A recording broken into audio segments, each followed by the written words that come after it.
A new book about Pope Benedict XVI will be released later this week, and it could send shockwaves through the church. Church Militant's Nick Wiley discusses the book detailing controversies between Popes Benedict and Francis. Quando Papa Benedetto mi ha comunicato. On Thursday, January 12th, the longtime personal secretary of Pope Benedict XVI, Archbishop Georg Gänswein, is releasing his new book, Nothing But the Truth.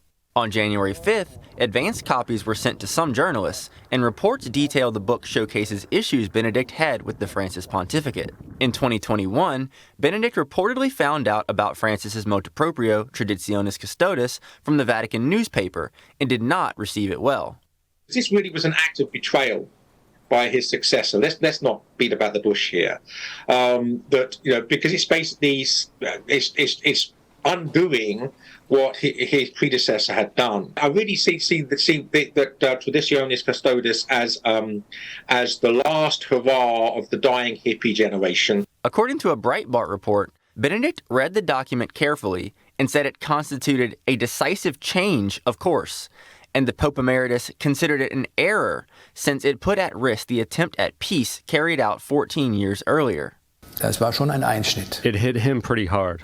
I believe it broke Pope Benedict's heart to read the new motu proprio because his intention had been to help those who simply found a home in the old Mass, to find inner peace, to find liturgical peace, in order to draw them away from Marcel Lefebvre. Gänswein also reports the former pontiff proclaimed, "It was wrong to prohibit the celebration of the Mass in the old rite in parish churches, since it is always dangerous to put a group of faithful in a corner, making them feel persecuted and inspiring in them the feeling of having to safeguard their identity at all costs in the face of the enemy."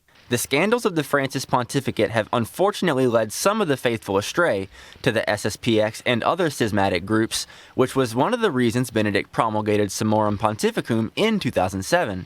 In a 2009 letter to the bishops, Benedict wrote, "The fact that the Society of St. Pius X does not possess a canonical status in the Church is not, in the end, based on disciplinary but on doctrinal reasons." To all of you, I say, bear witness to hope. Nourish your witness with prayer. Account for the hopes that characterize your lives by living the truth. Despite the many changes made by the Francis pontificate, faithful Catholics remain hopeful Benedict's restoration of tradition will continue to bring Catholics back to their roots. Nick Wiley, Church Militant Evening News, Detroit. On Monday, Francis met with Gänswein, but so far, details of the meeting are unknown.